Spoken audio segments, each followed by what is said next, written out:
स्वागत है दोस्तों आपका हॉटस्पॉट में। और आज हम हॉटस्पॉट में रखेंगे इंडिया की ऐतिहासिक जीत जो एजबेस्टन बर्मिंघम के मैदान में इंडिया को पहली बार मिली है इतने सालों के टेस्ट क्रिकेट इतिहास में। पहली बार जो है इंडिया ने एजबेस्टन का किला जो है वो भेद किया है। और यंग कप्तान young team India Shubman Gill की कप्तानी में ये कारनामा यंग टीम इंडिया ने कर दिखाया है। इस जीत के कुछ हीरोज रहे, हम उन पे बात करेंगे।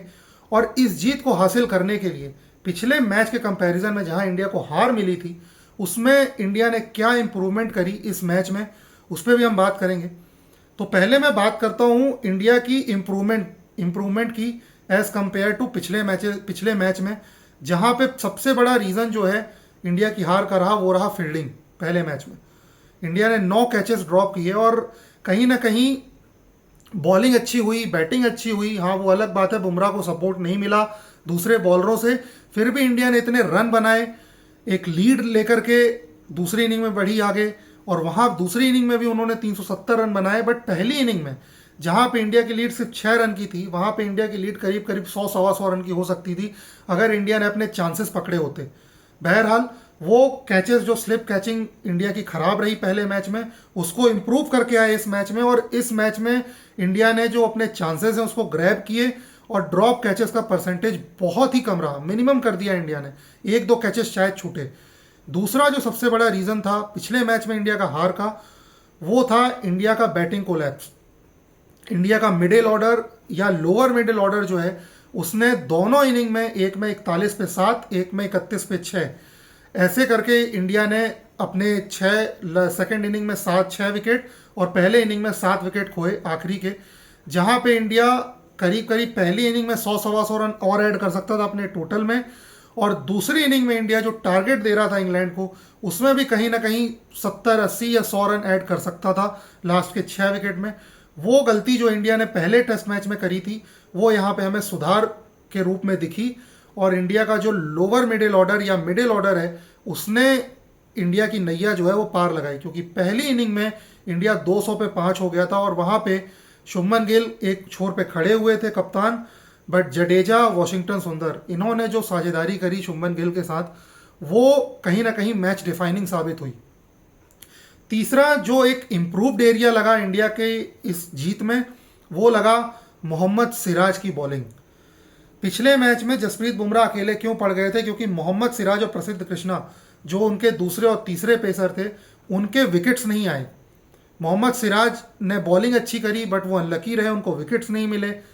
और प्रसिद्ध कृष्णा जो है वो बहुत ज़्यादा वेवर्ड लग रहे थे पहले मैच में और दूसरे मैच की फर्स्ट इनिंग में भी। बट यहाँ पे सेकेंड इनिंग जहाँ पे मैटर करता था जीतने के लिए वहाँ पे प्रसिद्ध कृष्णा ने टाइट लेंथ डाली, ज़्यादा अच्छी गेंदबाजी करी, थोड़ा आगे पिच कर रहे थे बॉल को, एक विकेट भी मिला उनको।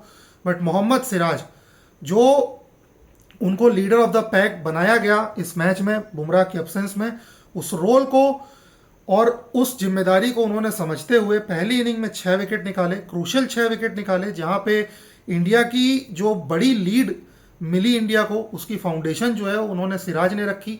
आकाशदीप का कंट्रीब्यूशन नहीं भूलना चाहिए, उस पर भी मैं बात करूंगा।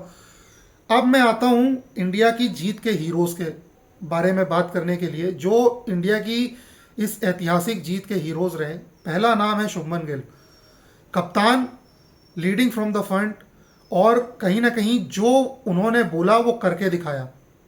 इस सीरीज में करीब करीब उनके 600 रन हो चुके हैं और 2 मैच में, सिर्फ और सिर्फ 2 मैच में करीब करीब 600 run, to be exact 585 run वो ऑलरेडी बना चुके हैं। 3 शतक हैं उनके नाम। पता नहीं वो कितने पे ख़त्म करेंगे, क्या 1000 रन बना पाएंगे या नहीं बना पाएंगे, वो आगे की बात है। बट पहली इनिंग में 269 और दूसरी इनिंग में 161, ये भी एक अपने आप में रिकॉर्ड बनाया उन्होंने। बट उन्होंने एक फाउंडेशन रखी विद द बैट कि इंडिया वो स्कोर तक पहुंच सके जहां पे उनके बॉलर्स जो हैं वो पहली इनिंग में इंग्लैंड को आउट करके एक बड़ी लीड दिला सकें और दूसरी इनिंग में इंडिया के बैट्समैन अच्छी शुरुआत करके और इंडिया के बॉलर्स को उतना टाइम दे सकें, उतने रन दे सकें कि वो दूसरी इनिंग में 10 विकेट और निकाल सकें। दूसरा जो नाम रहा वो रहा रविंद्र जडेजा का। रविंद्र जडेजा का टेस्ट करियर जो है वो इतने सालों से चला आ रहा है, बट ये पहली बार हुआ कि उन्होंने दोनों इनिंग में 50 बनाए। पहली इनिंग का जो उनका 50 था 89, वो बहुत क्रूशल था क्योंकि 200 पे 5 हो चुका था इंडिया और एक ऐसी पोजीशन पे आए थे वो कि अगर वहाँ पे विकेट गिरती जल्दी या जडेजा जो है वो जल्दी आउट हो जाते तो इंडिया शायद 350 पे भी सिमट सकता था और ये मैच का रिजल्ट जो है वो दूसरी तरफ जा सकता था। बट जडेजा की बैटिंग जो है उसने ये इंश्योर किया कि अगर उनकी बॉलिंग से कंट्रीब्यूशन नहीं आ रहा है बट उनको दोनों चीज़ों के लिए खिलाया जाता है और एक वो प्रूवन परफॉर्मर है और इंग्लैंड के पिचेस उनको रास आती हैं विद द बैट, तो वहाँ पे उन्होंने कंट्रीब्यूशन दिया। तीसरा नाम है मोहम्मद सिराज। मोहम्मद सिराज की बहुत ज़्यादा आलोचना होती है और कहीं ना कहीं उनके वर्कलोड के बारे में इतनी बात नहीं होती। वो बंदा जो है हर मैच में, हर ओवर में, हर बॉल में सेम एफर्ट डाल रहा था बट कहीं ना कहीं उनको विकेट्स नहीं मिल रही थी। पिछले मैच में भी उन्होंने बॉलिंग अच्छी करी थी बट उन्हें विकेट्स नहीं मिली। इस मैच में बुमराह की परछाई से बाहर निकल के आए, लीडर ऑफ द पैक बने और पहली इनिंग में 6 क्रूशल विकेट लेकर के उन्होंने जीत की फाउंडेशन को तैयार किया। चौथा नाम है आकाशदीप। जी हाँ, पहले मैच में इनको बेंच किया गया था, प्रसिद्ध कृष्णा को प्रेफरेंस दी गई इनके ऊपर और पहली इनिंग में जो इंग्लैंड की विकेट्स गिरने की शुरुआत कराई वो कराई आकाशदीप ने। बहुत जल्दी ब्रेक थ्रू दिलाया इंडिया को और कहीं ना कहीं वहाँ से इंग्लैंड की बैटिंग लाइनअप जो है वो खुल सी गई और दूसरी इनिंग में आते आते आकाशदीप जो है वो और ख़तरनाक हो गए और 6 विकेट लेकर के उन्होंने मैच में टोटल 10 विकेट लिए। दूसरी पारी में 6, पहली पारी में 4 और पहले ऐसे पेसर बन गए जिसने सेना कंट्रीज में जाकर के 10 विकेट लिए। जो पांचवा नाम है वो है ऋषभ पंत। हमें नहीं भूलना चाहिए ऋषभ पंत का कंट्रीब्यूशन सेकेंड इनिंग में। सेकेंड इनिंग में इंडिया 180 रन की लीड ले चुका था बट केएल राहुल जब आउट हुए उस समय 2 चीज़ें हुई। एक तो कोलैप्स एक हो सकता था क्योंकि जो कंडीशन थी वो बॉलर्स को फेवर कर रही थी, बॉल स्विंग हो रही थी चौथे दिन की मॉर्निंग में और कहीं ना कहीं इंडिया का जो स्कोरिंग रेट था वो भी सवालों के घेरे में था क्योंकि बहुत धीमा हो गया था रन रेट इंडिया का। शुभमन गिल भी क्रीज पे आए ही आए थे, वो भी अपना टाइम ले रहे थे, बॉल स्विंग हो रही थी। ऋषभ पंत ने आकर के जो रनों का फ्लो खोला वहाँ से इंडिया को एक विंडो ऑफ अपॉर्चुनिटी दिखी कि वो तेजी से रन बना करके कल के दिन डिक्लेयर कर सकते हैं।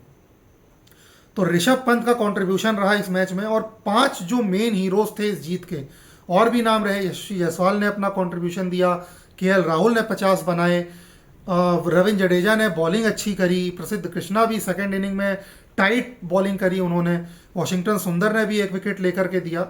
तो ये बहुत सारे कंट्रीब्यूशंस रहे छोटे छोटे जिन्होंने टीम को जो है वो जीतने में मदद करी। और अब बारी है लॉर्ड्स के मैदान में जाने की और इंडिया जो है वो 1-1 करके सीरीज को लॉर्ड्स के मैदान में जाएगा जहां जसप्रीत बुमराह की वापसी होगी। और एक सवाल जो है वो हमेशा खड़ा रहेगा जब तक लॉर्ड्स की प्लेइंग 11 अनाउंस नहीं हो जाती, क्या इंडिया 3 ऑलराउंडर्स के साथ लॉर्ड्स के मैदान में भी जाएगा या बॉलिंग जो है और स्ट्रेंथन करेगा अपनी, जहां पे जो मेन बॉलर्स हैं उनका वर्कलोड कम हो सके क्योंकि एक लंबी सीरीज है और अगर आप 7-7, 8-8 ओवर का स्पेल डलवाते रहोगे अपने मेन बॉलरों से ही और आपके जो सपोर्टिंग बॉलर्स हैं जो 1 चेंज या 2 चेंज आते हैं, अगर वो अच्छी बॉल नहीं करेंगे तो कहीं ना कहीं आप नीचे लगते हुए दिखोगे। तो आप कमेंट बॉक्स में ज़रूर बताइए कि लॉर्ड्स के मैदान में आप क्या प्लेइंग 11 देखना चाहते हैं और अगर आपको ये वीडियो पसंद आया तो आप लाइक करिए, शेयर करिए, सब्सक्राइब करिए।